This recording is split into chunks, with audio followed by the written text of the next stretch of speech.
Could you describe us about how went a script session usually? Because that remains a big mystery too. Yeah, well, I don't think that there were many script sessions, no. In the first place, although he engaged in his first two films a kind of a writer collaborator, he never used them. And later on, it was he alone who wrote his script and who worked on his script. And maybe to a few of us, uh, he would read out parts of the script while writing. Uh, he certainly used to do that to his wife. He used to read out whatever he was writing. And occasionally to people, some of us would hear what he was writing.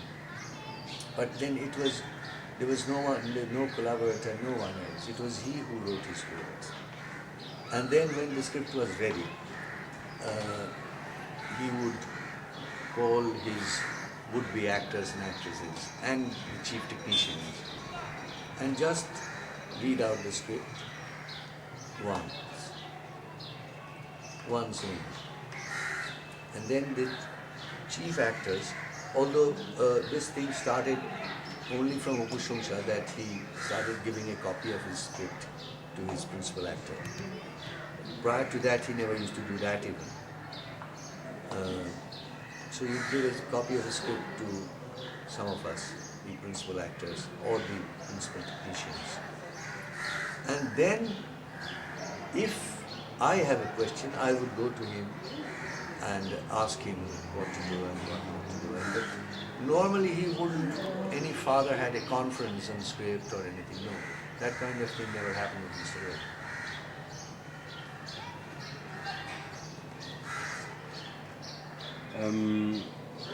As you said, Bijoya is known to have been a great influence on Mr. Ray.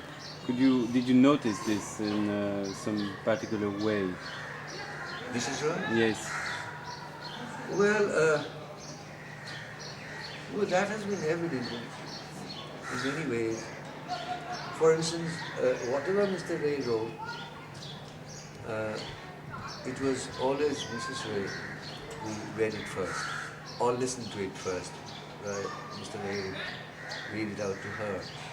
And then during the music composition, Miss Ray was a gifted musician herself. She used to sing very well in her younger days. And Mr.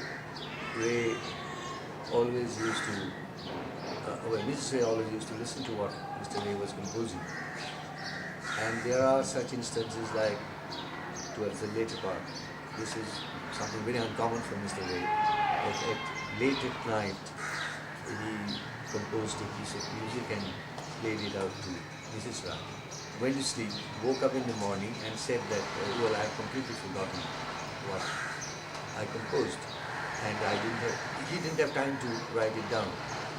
But Mrs. Ray would then, yes, I remember what he composed, and would play it out to him. And then how that was restored or saved from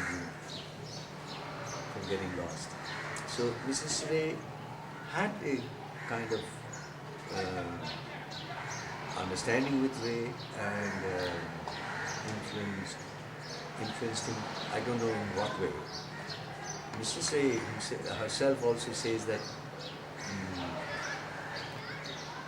whatever Chatterjee used to think best, he used to go ahead with his plans and never. But I'm sure Chatterjee had received many suggestions from Mrs. Ray, which he accepted. For instance, about the costumes of his female characters. He greatly relied on Mrs. Ray and almost gave her a free hand to sort of dress them up or select the costume or do things. or their hairdo or something like that. These things, he always relied on Mrs. Ray because he used to say that I don't understand a woman's dress so well, so it's better you take it out. That kind of a thing. And, well, they knew each other from a very early age and must have shared a kind of common point of view, common attitude towards life. That way also they must have influenced each other.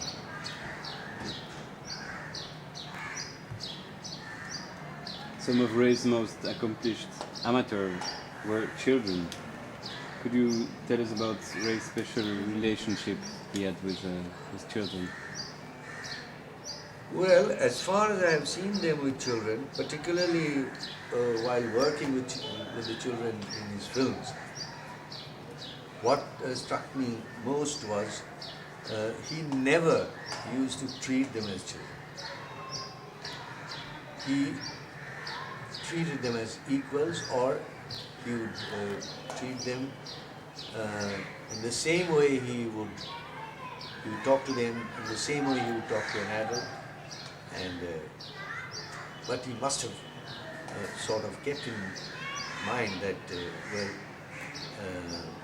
after all, the person who he's talking to is a child, so how much he can understand it. So he would make his vocabulary as simple as possible for the child, but he was so patient with them. And for instance, I remember one incident when we were shooting for Sonar Killa, the Golden Fortress.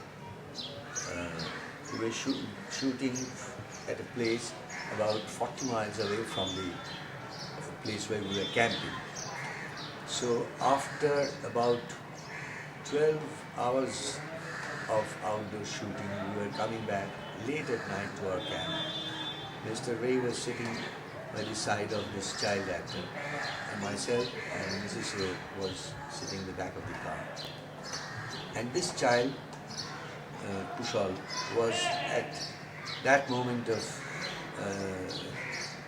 his age when the boys and the girls, they keep on asking questions about everything, and he was doing that same thing, the very same thing. So we were feeling tired. I would just say, okay, after a few questions, I said, okay, I will tell you later, okay, when you get back home or something like that. But Mr. Ray was absolutely tireless in answering his questions. And these questions ranged from anything trivial to almost sublime. The boy was asking why the stars are there. He was pointing at the stars. And he would very patiently explain why the stars are there. I mean, this was a very big reason why his child actors have been so convincing and so lifelike in his films. Because he never, and he used to never sort of instruct the child actors with, heavy sort of theories and things like that. Never. You just simply ask them to do what to do during the shot.